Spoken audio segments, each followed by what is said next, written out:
بسم اللہ الرحمن الرحیم۔ السلام علیکم ورحمۃ اللہ وبرکاتہ۔ ہمارا آج کا ناول ہے داغ بائے بنت نذیر۔ خزاں کے موسم میں اکثر تنہائی میں بیٹھ کر میں اپنی ذات ڈھونڈتی ہوں، جس پہ کیا مجھے سنسار زمانے نے، وہ میں گناہ ڈھونڈتی ہوں۔ نہ ہو جہاں غم اور یہ ویرانیاں، میں اس نگر جانے کی راہ ڈھونڈتی ہوں۔ مٹانے سے بھی جو مٹ نہ سکا، میں اپنی ذات پہ لگا وہ داغ ڈھونڈتی ہوں۔ وہ کب سے وہاں سر جھکائے بیٹھی تھی، سردی کی وجہ سے اس کا جسم اکڑ رہا تھا، ہونٹ نیلے ہو گئے تھے، مگر اسے کب پرواہ تھی۔ باہر سے زیادہ اس کے اندر کا موسم سرد اور اداس تھا۔ درختوں کے زرد پتے اس کے آس پاس بکھرے ہوئے تھے۔ وہ آنکھیں موندھے درخت کے ساتھ ٹیک لگائے اس شام کے اداس منظر کا حصہ لگ رہی تھی۔ قدموں کی آہٹ اور چھڑی کی ٹک ٹک کی آواز سے اس نے آنکھیں کھولیں۔ نصرت بیگم اس سے کچھ فاصلے پر کھڑی تھی۔ کتنی آوازیں دی ہیں تمہیں، سنائی دیتا ہے کہ نہیں؟ وہ گود میں سے اپنی ڈائری اور قلم اٹھا کر کھڑی ہو گئی۔ نواز علی کا فون آیا تھا، وہ خالدہ اور اشر کو ساتھ لے کر آ رہا ہے۔ تم گلزار بی کے ساتھ کھانا بنوا دو۔ جی دادو۔ وہ ان کی ہمراہی چلتی ہوئی لان میں داخل ہوئی۔ نصرت بیگم اپنے کمرے میں چلی گئی۔ مغرب کا وقت تھا۔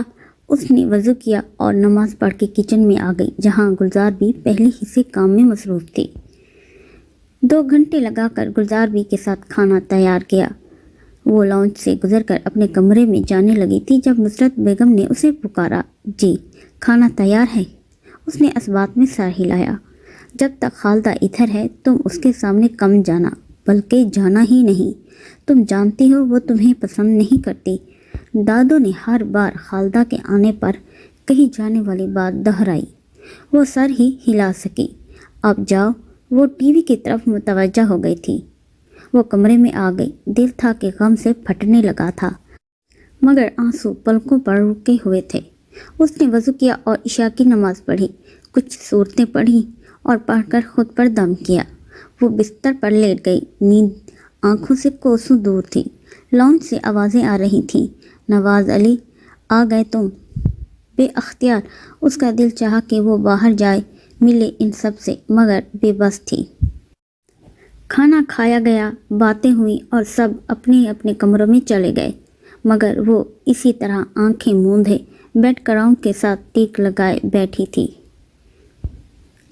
تو کیا میرے ہونے یا نہ ہونے سے کسی کو کوئی فرق نہیں پڑتا؟ میری کمی کسی کو محسوس نہیں ہوتی؟ وہ ایسی چھوٹی چھوٹی باتوں پر روتی نہیں تھی۔ کبھی کبھی نصرت بیگم کو لگتا وہ اب نارمل ہے یا ڈھیٹ۔ کوئی اسے برا بھلا کہے، ذلیل کرے، گالی دے، اسے کچھ فرق نہیں پڑتا، مگر وہ اب نارمل نہیں تھی۔ اسے سب محسوس ہوتا تھا، اسے فرق پڑتا تھا۔ وہ آنسو آنکھوں سے گرانے کے بجائے دل پر گراتی تھی۔ وہ بھڑاس نہیں نکالتی تھی، وہ بات دل میں رکھ کر خود کو اذیت دیتی تھی۔ صبح اس کی آنکھ حسب معمول فجر کے وقت کھلی۔ جب تک ذہن بیدار ہوتا وہ بیڈ پر بیٹھی رہی، پھر واش روم جا کر وضو کیا، سردی سے بچاؤ کے لیے اپنی گرد گرم شال لپیٹ کر نماز پڑھی اور واپس کمبل میں گھس گئی۔ جسم کو چیر دینے والی سردی تھی۔ اب نیند آنا مشکل تھی۔ رات کو کھانا نہ کھانے کی وجہ سے سخت بھوک بھی محسوس ہو رہی تھی۔ اس نے بور ہونے کی بجائے سائڈ ٹیبل سے ڈائری اٹھا لی۔ دیا ہمیشہ خود جل کر سب کو روشنی دیتا ہے، تو کیا یہ نام کا اثر ہے جو میں بھی جل رہی ہوں، مگر مجھ سے کسی کو روشنی حاصل نہیں ہوگی۔ کبھی کبھی مجھے لگتا ہے کہ میں دھتکارے جانے کے لیے ہی دنیا میں آئی ہوں۔ آخر کیوں ایک ہی تانا مجھے ملتا ہے؟ کیا قصور تھا میری ماں کا جس کی سزا مجھے مل رہی ہے؟ وہ کسی سے پوچھ بھی نہیں سکتی تھی۔ ایک بار اس نے یہ غلطی کی تھی جب خالدہ نے اس کی ماں کا تانا دیا تھا۔ اس کی ماں نے ذلیل کرنے میں کوئی کسر نہیں چھوڑی، اور آپ اس کی بیٹی کو سینے سے لگا رہی ہیں، یہ بھی ذلیل کرے گی۔ آخر نسل تو اسی گندے خون کی ہے۔ اس نے یہ بات جا کر نواز علی کو بتا دی تھی اور ان کے سامنے کھڑی ان کا ضبط آزما رہی تھی۔ بتائیں نا بابا، میری ماں نے آخر ایسا کیا کیا تھا؟ اس کا جواب اسے تھپڑ کی صورت میں ملا تھا۔ اس کے بعد اس نے دوبارہ یہ غلطی نہیں کی تھی، مگر تجسس بڑھتا جا رہا تھا۔ اسے جاننا تھا آخر ایسا کیا کیا تھا اس کی ماں نے کہ مرنے کے بعد بھی اسے گالی دی جاتی ہے، جس کا نام کا تانا اس کی اپنی ذات پر ایک ایسے داغ کی طرح چپک گیا ہے جو کبھی دھل نہیں سکتا۔ سوچوں کی ڈور کہاں سے کہاں تک پہنچ چکی تھی جو کبھی سلجھ نہیں سکتی تھی۔ اس نے ڈائری بند کر کے سائڈ ٹیبل پر رکھی اور اچھی طرح شال لپیٹ کر باہر آ گئی۔ گھر کے پچھلے حصے میں آ کر وہ دیوار کے ساتھ ٹیک لگا کر بیٹھ گئی۔ خنک ہوا کے تھپیڑے اس کے جسم کو چھو کر گزرتے تو سردی کی ایک لہر پورے جسم میں سرایت کر جاتی۔ گھر کا یہ حصہ اس کا پسندیدہ تھا۔ وہ اپنا زیادہ تر وقت یہاں پہ گزارتی۔ اس حصے میں انسان تو انسان، کوئی پرندہ بھی یہاں نہیں آتا تھا۔ یہاں بس وہ، اس کی سوچیں، اس کی ڈائری اور برگد کا بوڑھا درخت۔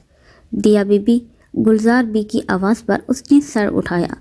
بیگم صاحبہ پوچھ رہی ہیں کہ کالج نہیں جانا کیا؟ میں نے ناشتہ تیار کر دیا ہے، ابھی کافی وقت تھا۔ سردیوں میں عموماً کلاسز لیٹ لگتی تھیں، مگر وہ ہاتھ مسلتے ہوئے اٹھ کھڑی ہوئی۔ وہ جانتی تھی دادو کیوں اسے جلدی کالج بھیجنا چاہتی تھی۔ پھپھو اٹھ گئی ہیں؟ اس نے گلزار بی سے پوچھا۔ نہیں، ابھی صرف بیگم صاحبہ اٹھی ہیں۔ آپ ناشتہ لگائیں جب تک میں تیار ہو کر آتی ہوں۔ وہ اپنے کمرے میں آ کر کالج جانے کی تیاری کرنے لگی۔ اگلے 15 منٹ بعد وہ ناشتہ کر کے گھر سے نکل آئی تھی۔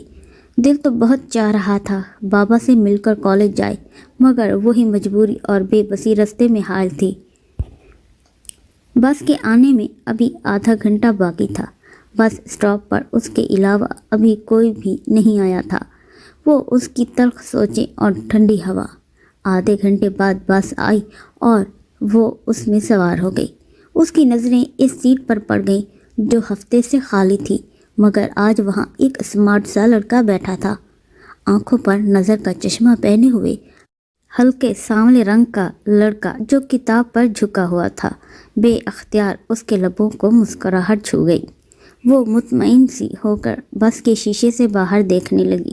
ناشتے کی ٹیبل پر دیا کے علاوہ سبھی افراد موجود تھے۔ دیا نہیں اٹھی ابھی، اشار نے بریڈ کو جیم لگاتے ہوئے کہا۔ کالج چلی گئی ہے، نصرت بیگم نے جواب دیا۔ باقی افراد خاموشی سے ناشتہ کر رہے تھے۔ واٹ، ماموں جان، آپ کی بیٹی اپنوں سے ملنا پسند نہیں کرتی۔ رات کو ہمارے آنے سے پہلے کمرے میں گھس گئی اور صبح ہمارے اٹھنے سے پہلے کالج۔ وہ ناراضگی سے نواز علی کو بتا رہا تھا۔ یہ نہ کہو کہ وہ ملنا پسند نہیں کرتی، اپنے اس سے ملنا پسند نہیں کرتے۔ اب بار بار وہ ذلیل ہونے سے تو رہی۔ نصرت بیگم کی زبان سے کڑوا سچ نکلا جو خالدہ کو سخت برا لگا۔ آپ جانتی ہیں اس کی ماں نے کس طرح میرا گھر اجاڑا۔ فار گاڈ سیک، اشعر نے خالدہ کی بات ٹوکی۔ دیا تو کچھ نہیں کیا، وہ تو بے قصور ہے، اسے کس چیز کی سزا مل رہی ہے؟ خون تو اسی کا ہے، گندی نسل کا۔ نواز علی کی برداشت جواب دے چکی تھی، بس انہوں نے ہاتھ اٹھا کر کہا، میرے سامنے اس ٹاپک پر بات مت کیا کرو۔ گندی نسل، گندا خون، گلا گھونٹ دو اس کا، مر جائے اور یہ ڈرامہ بھی ختم ہو جائے۔ وہ جھٹکے سے کرسی سے اٹھے اور لمبے لمبے ڈگ بھرتے ہوئے کمرے میں چلے گئے۔ شعور اور تعلیم ہونے کے بعد بھی جہالیت، ماں کی سزا بیٹی۔ وہ بھی اٹھ کر کمرے میں چلا گیا۔ اس کی ہمدردی کا بخار چڑھ گیا ہے۔ دیکھ لوں گی میں۔ خالدہ ہنکارا بھر کر چائے پینے لگی۔ بس آ کر کالج کے سامنے رکی۔ لڑکے لڑکیاں سب اترنے لگے۔ وہ بھی بیگ اٹھا کر بس سے باہر نکلی۔ سب کے ہمراہ ہی کالج میں اندر چلی گئی۔ اپنے ڈپارٹمنٹ کی طرف جاتے ہوئے اسے وہ نظر آیا۔ وہ تیز تیز قدم اٹھاتی اس کے پاس گئی۔ سنیے، یہ میں کیا کر رہی ہوں؟ مجھ پر تو ماں کے نام کا لگا دھبا نہیں دھل رہا، اور میں میں اور ذلت برداشت نہیں کر سکتی۔ مجھ میں اتنی سکت نہیں ہے۔ جی، وہ اس کے بالکل سامنے کھڑا تھا، کتابیں سینے کے ساتھ لگائے۔ کچھ نہیں۔ وہ واپس پیچھے مڑ گئی۔ یہ کیا بے وقوفی کر رہی تھی دیا؟ ایک دن ملاقات ہوگی، پھر روز ملاقاتیں ہوں گی، اور تم جانتی ہو تم اس سے کبھی نہیں مل سکتی۔ پھر بھی دماغ اسے سمجھا رہا تھا مگر دل اسے برائی پر اکسا رہا تھا۔ دیا، تم اس سے محبت کرنے لگی ہو اور محبت سے دستبردار نہیں ہوتے۔ ملنا نہ ملنا مقدر کا کھیل ہے۔ اس کے دل و دماغ کے درمیان جنگ جاری تھی۔ وہ آنکھوں کی نمی پونچھتی اپنی ڈپارٹمنٹ کی طرف بڑھی۔ وہ کالج سے لوٹی تو بارش کی ہلکی ہلکی پھوار ہو رہی تھی۔ گھر کے پہنچنے تک وہ مکمل بھیگ چکی تھی۔ اپنے کمرے میں آ کر کپڑے تبدیل کیے۔ گھر میں کوئی بھی نظر نہیں آ رہا تھا۔ وہ نصرت بیگم کے کمرے کی طرف بڑھی۔ السلام علیکم، اس نے سلام کیا۔ وعلیکم السلام، آ گئی تم؟ وہ شاید واش روم سے نکلی تھی اور ٹاول سے ہاتھ خشک کر رہی تھی۔ جی، بابا واپس چلے گئے؟ نہیں، اپنے کمرے میں ہوگا۔ اور پھپھو؟ وہ گاؤں گئی ہے اشر کو لے کر۔ میں بابا سے مل کر آؤں۔ وہ واپس باہر کی طرف بڑھی۔ نواز علی کے کمرے کے پاس پہنچ کر اس نے دروازے پر دستک دی۔ آ جاؤ۔ وہ بستر پر آنکھوں پر بازو رکھے لیٹے تھے۔ السلام علیکم، دیا کی آواز سن کر بازو ہٹایا۔ وعلیکم السلام۔ انہوں نے واپس آنکھوں پر بازو رکھ لی۔ وہ کچھ دیر وہاں کھڑی ان کے بولنے کا انتظار کرتی رہی مگر وہاں ہنوز خاموشی دیکھ کر وہ خود ہی بولی، میں رات کو آپ کے آنے سے پہلے ہی سو گئی تھی۔ کیسے ہیں آپ؟ جواب ندارد۔ سو گئے بابا؟ اس نے نواز علی پر چادر ڈالی اور باہر نکل آئی۔ کاش بابا ایک بار تو سینے سے لگا لیں مجھے۔ میرا کیا قصور ہے، مجھے بتا دیجئے۔ اس کا دل چاہ رہا تھا وہ چیخ کر روئے، سب کو رلائے، مگر وہ چپ تھی۔ نواز علی کا حال بھی اس سے کچھ کم نہ تھا۔ ان کا دل بھی چاہتا تھا کہ وہ بیٹی کو سینے سے لگا کر ہر سرد گرم سے بچا لے، مگر دیا کی شکل کو دیکھ کر انہیں ماضی کی یاد آتی تھی۔ وہ وقت کی ستم ظریفی پر رو رہے تھے مگر وہ چپ تھی۔ غموں کا بوجھ دل پر ڈال رہی تھی۔ دل بھی تھکنے لگا تھا غموں کا بوجھ اٹھا کر۔ حساس لوگ چھوٹی بات کو بھی دل سے لگا لیتے ہیں، وہ بھی حد سے زیادہ حساس تھی۔ عصر کے وقت اشر اور خالد بھی آ گئے۔ وہ لاؤنج میں بیٹھی نصرت بیگم کی ٹانگیں دبا رہی تھی۔ خالدہ اس سے ناک بھو چڑھا کر ملی تھی، البتہ اشر اس سے باتیں بگاڑنے لگا تھا۔ دیا جاؤ، اسٹڈی نہیں کرنی؟ نصرت بیگم نے خالدہ کے بگڑتے تیور دیکھ کر دیا سے کہا۔ جی دادو۔ وہ اٹھنے لگی تھی جب اشر نے اس کا ہاتھ پکڑ لیا۔ ہوتی رہے گی اسٹڈی بھی، بیٹھو۔ اشر بھائی، میرا ٹیسٹ ہے، اس کی تیاری کرنی ہے۔ وہ روحان سی ہو گئی۔ اگر اشر اس کا ہاتھ نہ چھوڑتا تو شاید وہ رونے لگتی۔ اوکے، تم بھول گئے سب۔ اس کی ماں نے تمہاری ماں کے ساتھ کیا کیا تھا مگر تمہیں ہمدردی سوچ رہی ہے، خالدہ دیا کے جانے کے بعد بولی۔ کیا اس کی ماں میری ماں؟ اس کی تو کوئی غلطی نہیں ہے۔ کوئی بھی اشر کو غصہ بھی آ گیا۔ امی دیکھا آپ نے، میں تو کہتی ہوں پڑھائی رکوائیں اور چلتا کریں اس گھر سے۔ وہ کہیں نہیں جائے گی اس گھر سے تو کیا ساری زندگی ہم پر سانپ بن کر بیٹھی رہے گی؟ خالدہ کا غصہ آسمان کو چھو رہا تھا۔ میں کروں گا اس سے شادی۔ عائشہ نے خالدہ کے سر پر بم پھوڑا تھا۔ وہ جو اپنے کمرے میں ٹیک لگائے ان کی طرف کلامی سن رہی تھی، دہل کر اپنے سینے پر ہاتھ رکھا۔ اشار بھائی، آپ مجھ سے ہمدردی نہیں کر رہے، میری سزا میں اضافہ کر رہے ہیں۔ وہ دل میں اشر سے التجا کر رہی تھی۔ دماغ چل گیا ہے تیرا کمینے، بھول گیا سب۔ جس طرح اس کی ماں نے نواز علی کو چھوڑا تھا وہ بھی تجھے چھوڑ کر جائے گی، اور میں کبھی تجھے نواز علی بننے نہیں دوں گی، سمجھے تم؟ وہ آپے سے باہر ہو گئی۔ ان کی چیخ و پکار سن کر نواز علی بھی باہر آئے۔ اشر ان کو دیکھ کر اپنے کمرے میں چلا گیا۔ کیا ہوا، کیوں شور مچا رکھا ہے؟ نواز علی نے پوچھا۔ فضول میں دماغ خراب کرتا ہے یہ لڑکا، خالدہ نے بات بتانے میں ٹال مٹول کی۔ وہ بھی واپس کمرے میں چلے گئے۔ دیکھا آپ نے کس طرح ماں کے ساتھ اونچی آواز میں چیخ رہا تھا، پتہ نہیں کیا جادو کر دیا ہے اس میسنی نے۔ اب خالدہ نے نصرت بیگم کی طرف توپوں کا رخ موڑ لیا مگر وہ بھی تھک گئی تھی ایسی باتیں سن سن کر۔ خالدہ اکیلی آتی تب بھی یہ باتیں لازمیں چھیڑتی تھی۔ اگلے دن وہ بغیر ناشتہ کیے کالج آ گئی۔